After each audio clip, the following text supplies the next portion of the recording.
Welcome to our world tour.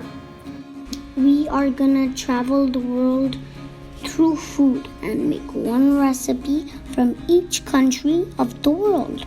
There are 195 countries, and we will visit them in a alphabetical order. We are starting with our world tour with the letter A. The country is Afghanistan. Afghanistan is above Pakistan and in Asia.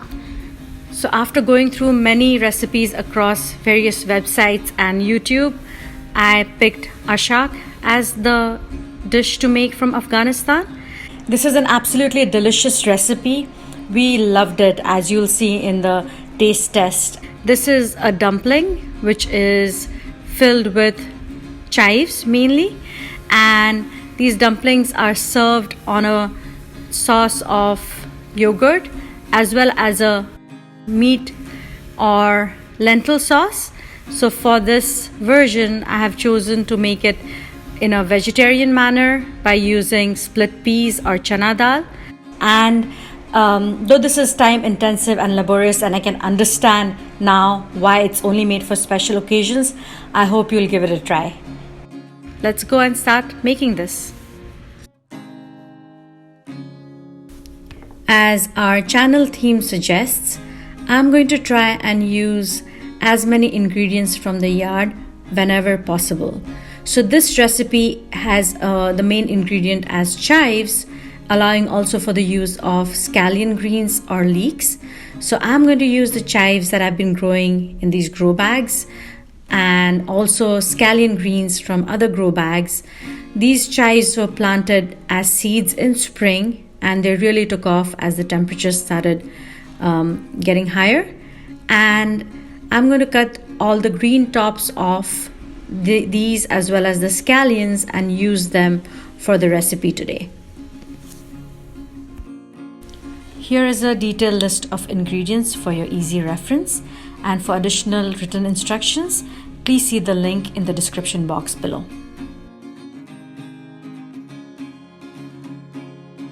I have half a cup of chana dal or split lentils. Now I am not going to use beef, I'm going to make it vegetarian, but some of the variations of the recipe I saw had beef in it, and then the vegetarian recipes had the chana dal. So that's what I'm using. And I'm going to rinse this and just soak it and keep it aside for about 30 minutes till they soften. The Ashak recipe that I researched online, the dough for the pasta that we're going to make, or the dumpling, seems to be very similar to pasta dough. This is all-purpose flour, 2 cups. I'll use 2 tablespoons of oil. I have an egg here and salt. So for the dough, I'm going to add the salt to my flour. This is a teaspoon of salt, and I'm going to add a couple of tablespoons of oil,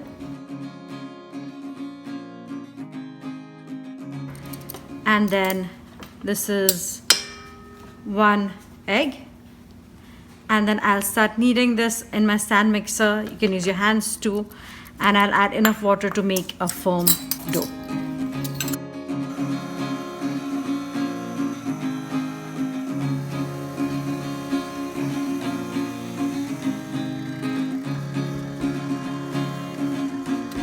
So now we have a firm, smooth dough, which I'll set aside for 30 minutes and let the gluten relax so I can roll it out easily. So across all the recipes that I researched, some of these ingredients were common.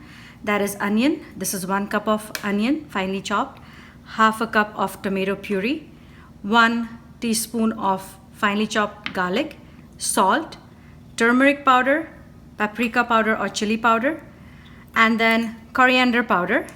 And some recipes I could see they use cumin powder, and some recipes use cumin seeds. And instead of the beef, some recipes had chana dal, and some of the recipes had beef as well as chana dal. So here we are only going to use the split pea or chana dal. So I've heated up 1 tablespoon of oil and I'm adding our onions to it. This will be followed by the garlic, and once I cook them for a minute or two, I'm going to add our spices.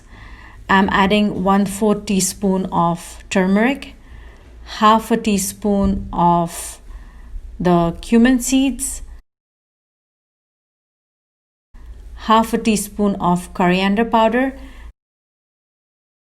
and just 1/4 teaspoon of the chili powder, as I don't want to make it very spicy. Most of the recipes I found used more oil and also beef, but because I'm not using beef, I have reduced the amount of oil, and it also aligns with my style of cooking. Now I'm going to add the tomato puree and stir it in. So we'll let this cook down for a bit. Once it starts smelling cooked, I'm going to add the chana dal.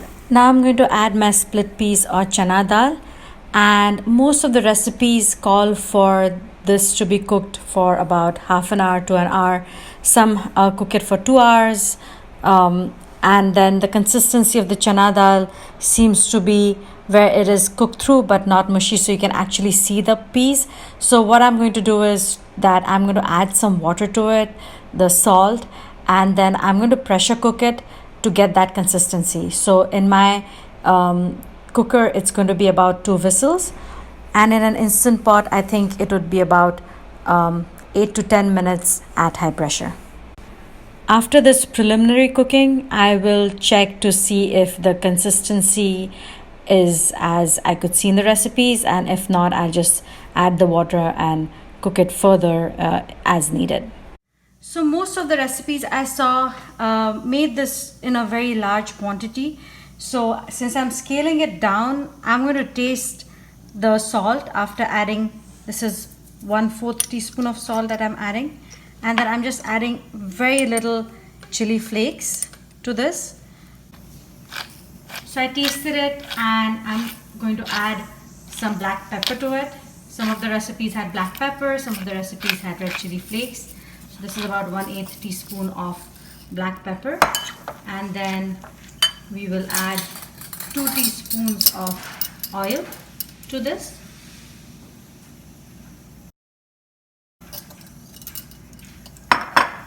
And mix it well.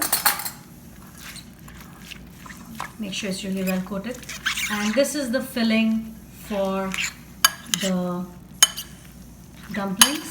So the dough we had made earlier, I've just taken about 2 small pieces of this dough, and I'm going to roll these out into thin discs like a pasta. Cut them out and then fill them. Use a cutter to cut this into circles. I'm not really worried about how the shape in which I'm rolling this out, just that it should be fairly thin, like a pasta ravioli covering or a dumpling covering. So I've rolled it out. It's quite thin now, and I can understand why this is a recipe meant for special occasions, especially if it's to be made in a large quantity. Rolling this out, making this dough from scratch, filling the pasta, it's not it is definitely laborious, so I can understand the amount of time, and especially if you're going to make this a complete meal, it's definitely going to require quite some work. So let's see, how many can I fit? So I can probably fit 3 complete circles. So let me try that. And then I'll roll out this dough again. I'll add some filling in the center. I'll have to adjust this based on the size of this dumpling. So it looks like about a half teaspoon to a teaspoon of filling for each dumpling. This is going to take some trial, I guess, for me to figure out the right amount of filling for each of these dumplings. And it should be enough to make sure that it doesn't overflow when the dumpling is closed. So let's see. Let's try closing this one. Okay. And then I will pinch the ends.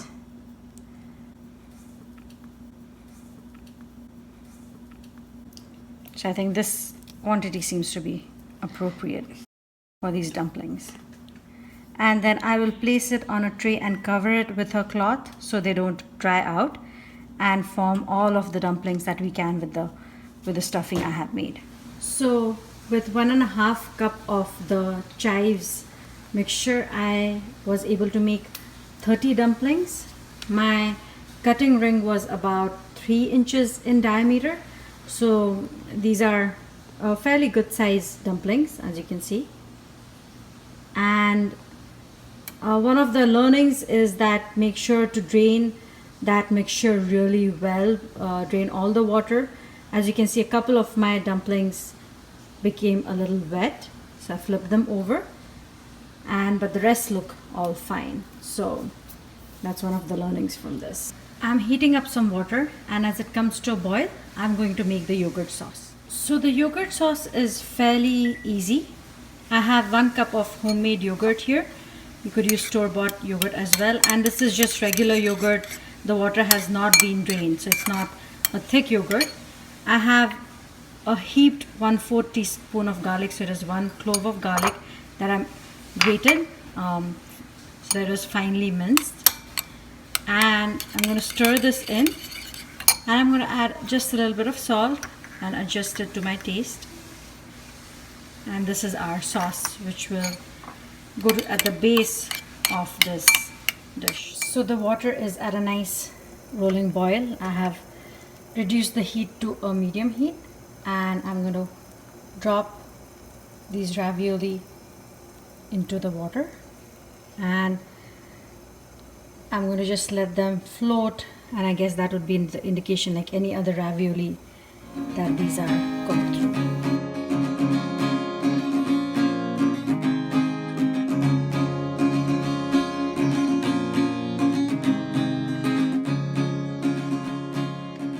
As you can see, it's been a few minutes and these are floating. They're looking translucent, so they're ready, and I'll cook the second batch. Let's see, the way I saw this is served is you make a bed of the yogurt sauce.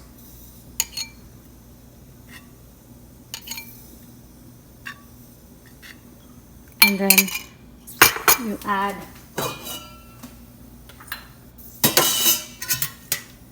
all these ravioli in.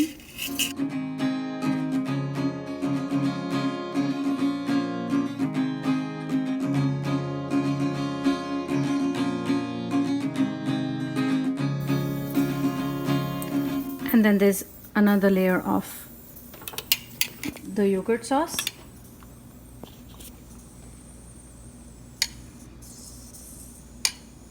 And then we'll top it with our lentil sauce. So this is our lentil sauce, which is also almost ready. I'm just added a little bit of water and cook the dal a bit more. I'm waiting for it to just thicken a bit so that I can add that as a final layer. And now I'm going to add this final layer of our lentil sauce.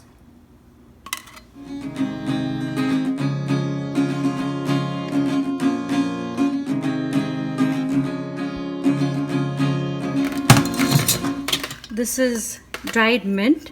I just picked some leaves from the yard and dried them in the microwave to make a dry mint powder.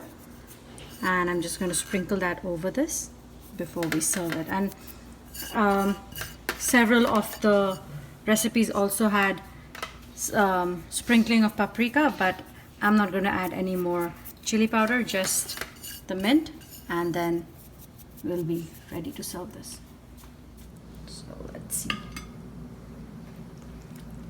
All right, let's taste some.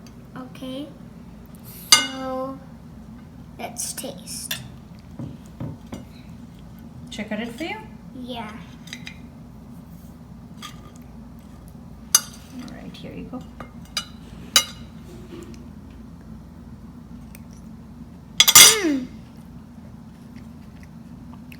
It comes through. It's spicy, but with a good flavor. Does the yogurt sauce taste nice? The yogurt sauce, some of it comes, it's like magically appearing in different spots. Oh, nice. So Yeah. it helps cool it down, huh? Yeah. All right. I love this so much. I want you to make it every day. It's so tasty. The wonderful, the color, the texture, the flavor. It has that flavor coming through. Yay. It really comes through.